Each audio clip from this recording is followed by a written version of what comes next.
नमस्कार। दिन भर की बड़ी खबरों में आपका स्वागत है। मैं हूं दामिनी। इस बुलेटिन में आज बात होगी देश में तूफान से हुए नुकसान की, बंगाल की राजनीति में उठे तूफान की, बात करेंगे टूल किट को लेकर क्यों भिड़े हैं कांग्रेस और बीजेपी, जानेंगे योगी सरकार से क्यों डरते हैं बीजेपी विधायक और किसान क्यों कम फसल उगाने की कर रहे हैं बात, और बुलेटिन के आखिर में बात महामारी की अर्थव्यवस्था पर असर की। लेकिन तमाम बड़ी खबरों से पहले एक नजर सुर्खियों पर।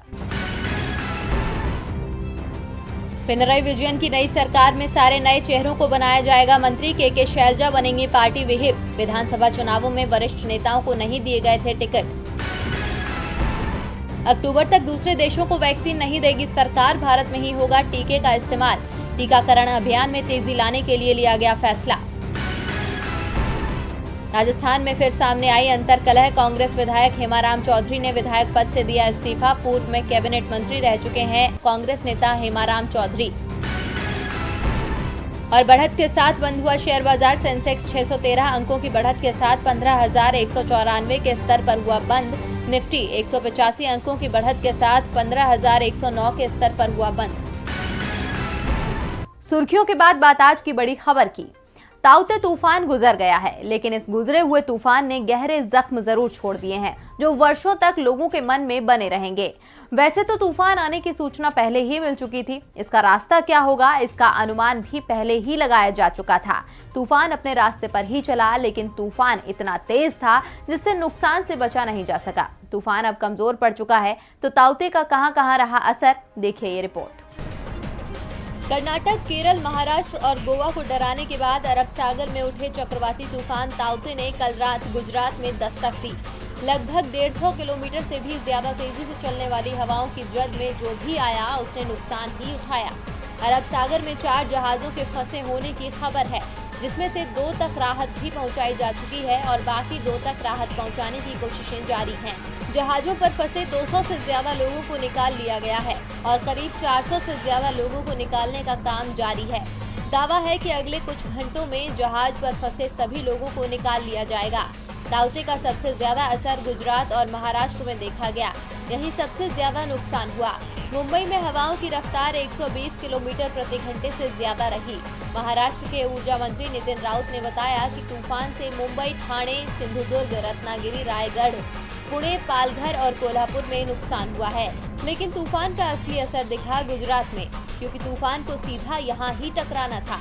गुजरात के पोरबंदर और भावनगर में तूफान ने सबसे पहले दस्तक दी। इसके बाद जूनागढ़, राजकोट में तूफान का असर दिखना शुरू हुआ। गुजरात के मुख्यमंत्री विजय रूपाणी ने बताया कि तूफान की वजह से राज्य में 3 लोगों की जान गई है। तेज हवाओं की वजह से 40,000 से ज्यादा पेड़ गिर गए हैं और 16,500 कच्चे मकानों को भी नुकसान हुआ है। गुजरात के तटीय इलाकों में पहले ही अलर्ट जारी कर दिया गया था और करीब 1.5 लाख लोगों को सुरक्षित स्थानों पर भेज दिया गया था, जिससे नुकसान को कम रखने में कामयाबी मिली। तूफान के चलते गुजरात के कई जिलों में हवा की रफ्तार 150 से 160 किलोमीटर प्रति घंटे तक पहुंच गई थी। अधिकांश जिलों में कल रात से ही जबरदस्त बारिश हो रही है। गुजरात में हवा की रफ्तार अब धीरे धीरे सामान्य हो रही है। ताउते गुजरात से गुजरने के बाद राजस्थान में दस्तक दे चुका है। राजस्थान पहुंचते पहुंचते ताउते कमजोर तो पड़ चुका है, लेकिन अभी भी हवाओं की रफ्तार 80 किलोमीटर प्रति घंटे की बनी हुई है। तूफान के असर के चलते राजस्थान के जयपुर, अजमेर, उदयपुर, जोधपुर और कोटा संभाग के कई इलाकों में सुबह से ही बारिश हो रही है। डूंगरपुर, बांसवाड़ा में तो अलर्ट भी जारी कर दिया गया है। लोगों से घर में ही रहने की अपील की जा रही है। प्रशासन ने बिजली व्यवस्था ठप होने की संभावना को देखते हुए सभी अस्पतालों में जनरेटर और ऑक्सीजन का बैकअप तैयार कर लिया है। ताउते ने नुकसान पहुंचाया, लेकिन समय रहते ही की गई तैयारियों के चलते अधिकांश लोगों को बचा लिया गया।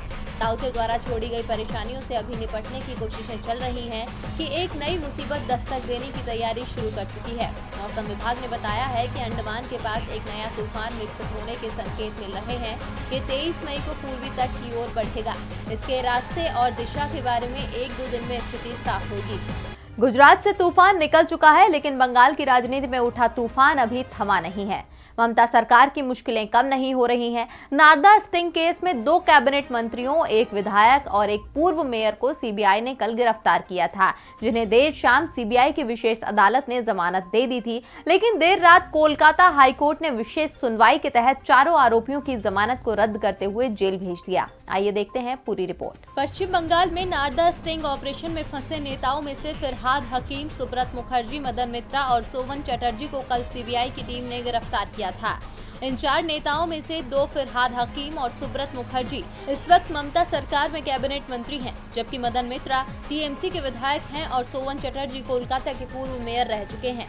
सोवन चटर्जी ने विधानसभा चुनाव से ठीक पहले टीएमसी छोड़कर बीजेपी ज्वाइन कर ली थी, लेकिन टिकट नहीं मिलने की वजह से उन्होंने बीजेपी को छोड़ दिया था। इन चारों के खिलाफ सीबीआई जांच और केस चलाने की अनुमति इसी माह की 10 तारीख को राज्यपाल जगदीप धनखड़ ने दी थी। सीबीआई ने कल सुबह यानी 17 मई को जैसे ही चारों आरोपियों को गिरफ्तार किया, ममता बनर्जी सीबीआई दफ्तर पहुंच गईं और लगभग 6 घंटे तक वहीं डटी रहीं। बाद में सीबीआई की विशेष अदालत ने इन चारों नेताओं को जमानत दे दी, लेकिन कुछ घंटे बाद ही इस पूरे प्रकरण में ट्विस्ट आ गया। मामला कोलकाता हाई कोर्ट पहुंच गया, जहां कोर्ट ने निचली अदालत के आदेश को रद्द करते हुए चारों नेताओं को जेल भेज दिया। अब इस मामले की अगली सुनवाई बुधवार यानी 19 मई को होगी।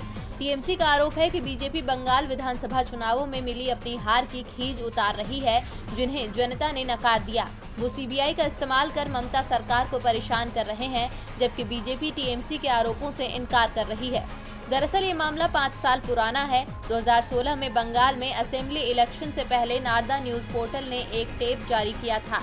दावा किया गया कि टेप 2014 में रिकॉर्ड किए गए हैं। टेप के हवाले से तृणमूल के मंत्री, सांसद और विधायकों पर डमी कंपनियों से पैसे लेने के आरोप लगाए गए थे। कलकत्ता हाईकोर्ट में ये मामला पहुंचा था। हाईकोर्ट ने 2017 में इसकी सीबीआई जांच के आदेश दिए थे। गिरफ्तारी, फिर जमानत और फिर गिरफ्तारी। अब देखते हैं आगे क्या होता है। लेकिन साफ है कि बंगाल की सियासत में अभी बहुत कुछ होना बाकी है। बंगाल में सीबीआई और टीएमसी भिड़े हैं, तो दिल्ली में बीजेपी और कांग्रेस भिड़े हैं। मामला एक टूल किट का है। वैसे टूल किट का नाम किसान आंदोलन के समय भी सुना गया था और लंबे अंतराल के बाद एक बार फिर इसकी गूंज सुनी जा रही है। तो क्या है इस टूल किट में, जिससे दिल्ली में तेज हो गई है राजनीति? देखिए ये रिपोर्ट। देश की सियासत में एक टूलकिट से खलबली मची हुई है। कांग्रेस की ओर से तो बीजेपी नेताओं के खिलाफ मामला दर्ज कराने की तैयारियां भी शुरू कर दी गई हैं। टूलकिट को लेकर सत्ताधारी बीजेपी और विपक्षी कांग्रेस में घमासान छिड़ गया है। दरअसल बीजेपी प्रवक्ता संबित पात्रा ने कांग्रेस की टूलकिट शेयर की है। इसे लेकर उन्होंने कहा कि कांग्रेस पार्टी की टूलकिट चल रही है और वो महामारी के इस समय में भी राजनीति कर रहे हैं। कांग्रेस कोशिश कर रही है कि संक्रमण की दूसरी लहर से किसी न किसी तरह फायदा उठाया जाए। संबित पात्रा ने कहा कि कहीं न कहीं कांग्रेस ने अपनी टूलकिट में ये मान लिया है कि पीएम नरेंद्र मोदी ने हर बुरे समय का सामना अच्छे से किया है। अब वो सोच रही है कि महामारी की ये जो दूसरी लहर आई है, उससे कैसे फायदा उठाया जाए, कैसे विदेशी पत्रिकाओं में पीएम मोदी की छवि को धूमिल किया जाए। इसलिए वो गंगा में तैरते हुए पार्थिव शरीरों के फोटो को मैग्नीफाई करके दिखा रहे हैं। उन्होंने ये सब करने के लिए अपनी टूलकिट में लिखा है। संबित पात्रा ने कांग्रेस सांसद राहुल गांधी पर टूलकिट का इस्तेमाल करके ट्वीट करने का आरोप भी लगाया है। वहीं कांग्रेस के प्रवक्ता राजीव गौड़ा ने इस मसले पर कहा कि भाजपा महामारी को प्रबंधन पर एक नकली टूलकिट का प्रचार कर रही है और इसे बता रही है कि इसे एआईसीसी के रिसर्च डिपार्टमेंट ने बनाया है। हम बीजेपी के अध्यक्ष जेपी नड्डा और प्रवक्ता संबित पात्रा के खिलाफ लोगों को गुमराह करने के लिए मामला दर्ज करा रहे हैं। जब हमारा देश महामारी से मुश्किल में पड़ रहा है, उस समय राहत देने की बजाय बीजेपी बेशर्मी से गुमराह कर रही है।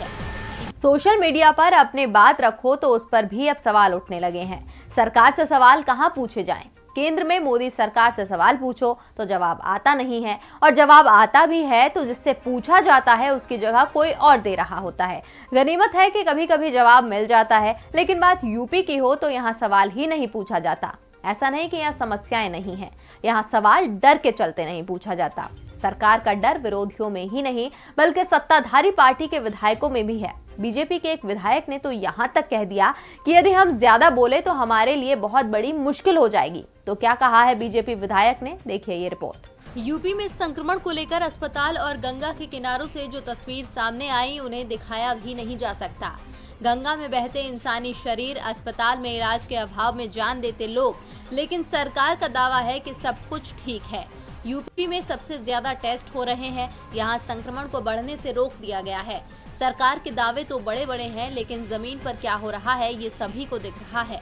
लेकिन बोलने की ताकत शायद हर किसी में नहीं है। आम आदमी तो क्या, पावरफुल लोग भी सरकार के खिलाफ बोलने से पहले बहुत कुछ सोचने को मजबूर हो रहे हैं। संतोष गंगवार जैसे चंद लोग जरूर हैं जो दबी जबानी योगी सरकार को नसीहत दे रहे हैं। पार्टी के कुछ विधायक भी नाराजगी जाहिर कर रहे हैं। मानवाधिकार आयोग चिंता जता चुका है, लेकिन योगी सरकार की सख्ती के आगे लोगों को सच बोलने से डर लगने लगता है। ऐसा ही एक टेप बीजेपी विधायक का इन दिनों वायरल हो रहा है, जिसमें वो अपने डर की बात को खुलकर बता रहे हैं। डीबी लाइव इस टेप की सच्चाई की पुष्टि तो नहीं करता, लेकिन यदि ये टेप सच है तो आप खुद सोच सकते हैं कि सरकार के दावे में कितनी सच्चाई है। यूपी के सीतापुर से बीजेपी विधायक राकेश राठौर का कहना है कि यूपी के हालात वैसे नहीं हैं जैसे बताए जा रहे हैं, लेकिन कोई कुछ बोल नहीं सकता। वीडियो टेप में राकेश राठौर कहते सुने जा रहे हैं कि सब कुछ अच्छा चल रहा है। वीडियो टेप में राकेश राठौर कहते हुए सुने जा रहे हैं कि सब बहुत अच्छा चल रहा है। हम तो यही कहेंगे, इससे बेहतर कुछ हो ही नहीं सकता। हम सरकार तो है नहीं, हम ये जरूर बता सकते हैं कि जो सरकार कह रही है वो ही ठीक मानो। विधायकों की हैसियत क्या है? हम ज्यादा बोलेंगे तो देश विरोधी बता दिया जाएगा और देश विरोधी होने का केस भी हम पर लगा दिया जाएगा। क्या आपको लगता है कि विधायक अपनी बात कह सकते हैं सरकार से? बीजेपी विधायक स्थानीय पत्रकारों से बात कर रहे थे। इस दौरान जब उनसे पूछा गया कि सीतापुर में ट्रॉमा सेंटर खुलने की क्या संभावना है, संक्रमण को लेकर क्या तैयारी है, विधायक का जवाब था कि सब बहुत अच्छा चल रहा है, इससे बेहतर कुछ हो ही नहीं सकता। सीतापुर में बना ट्रॉमा सेंटर 2016 में तैयार हो गया था, लेकिन ये अभी तक शुरू नहीं हुआ है। इसे लेकर बीजेपी विधायक का कहना था कि क्या आपको लगता है कि विधायक अपनी बात कह सकते हैं सरकार से? जब विधायक को ही अपनी बात कहने से डर लगता है तो यूपी में क्या स्थिति है, ये समझना कठिन नहीं है। सरकार जो कहे चुपचाप मान लो। सवाल किया तो देश विरोधी भी बताया जा सकता है, और फिर क्या होगा, शायद यही बात विधायक समझा रहे हैं। वैसे सरकार की ओर से किसानों को भी समझाया जा रहा है कि नया कृषि कानून उसके हक में है, लेकिन किसानों को तो इसमें सिर्फ नुकसान ही नजर आ रहा है, इसीलिए वो इसका विरोध कर रहे हैं।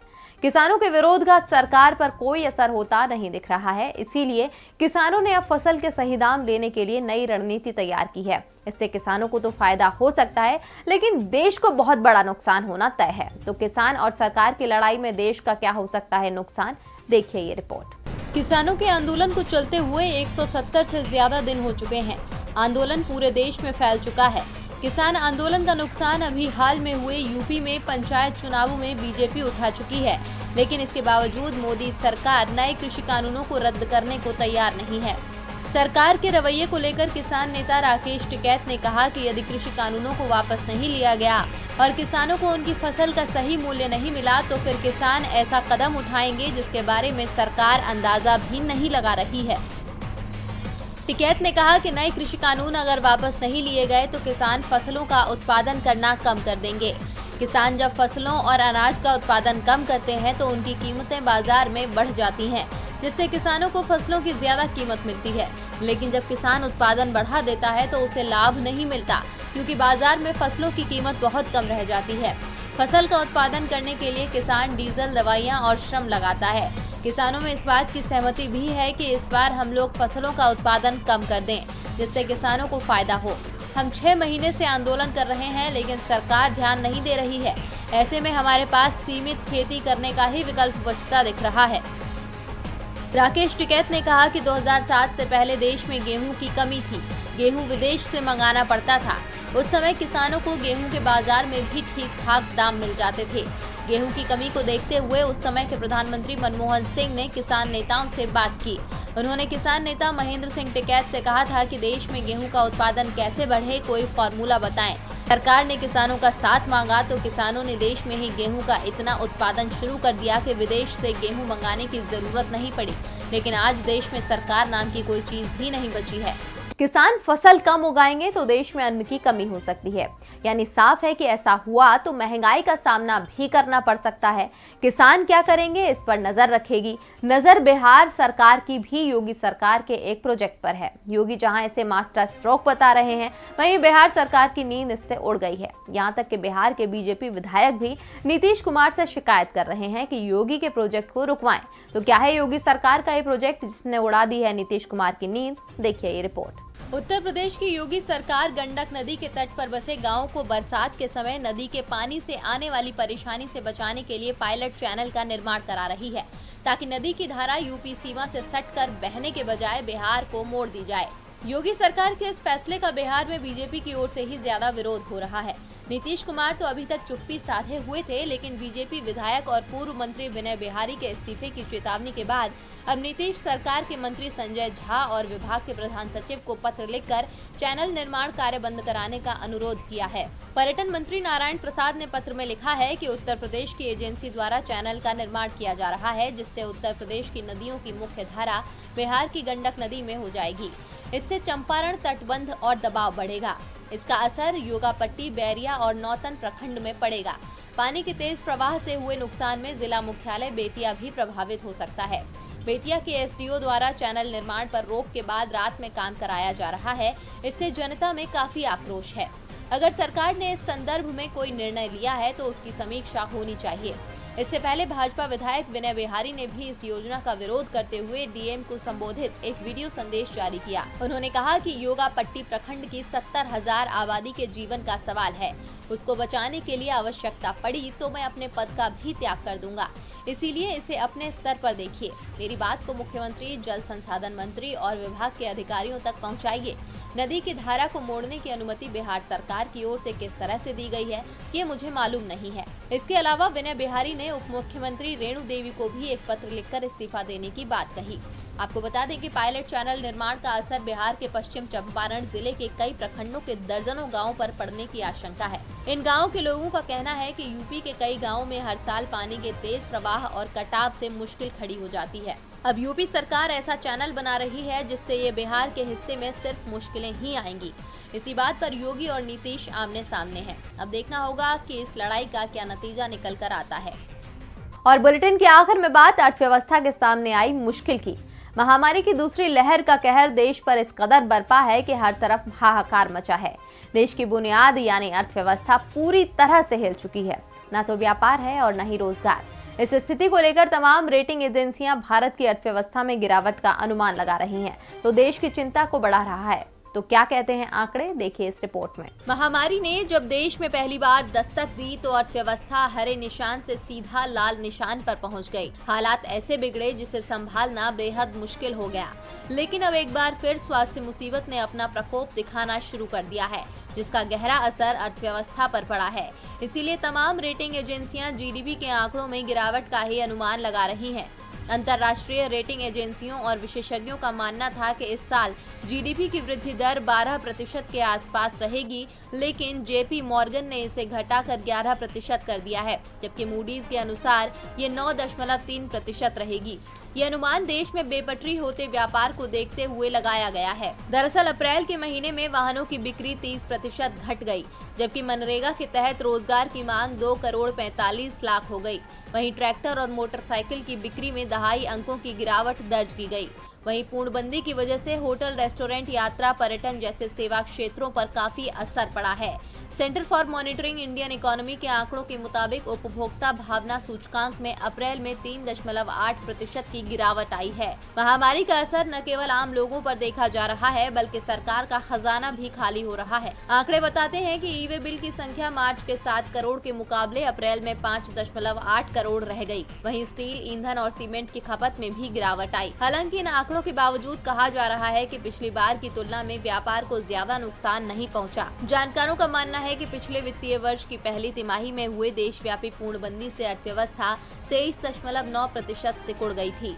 इस बार अधिकतर प्रदेशों में आंशिक पूर्णबंदी की गई है। राज्यों को अधिकार देकर मोदी सरकार ने तो अपना पल्ला झाड़ दिया, लेकिन बड़ा सवाल ये है कि सरकार अर्थव्यवस्था को पटरी पर वापस कैसे लेकर आएगी। और दिन भर की बड़ी खबरों में मेरे साथ इतना ही। देखते रहिए डीबी लाइव। नमस्कार।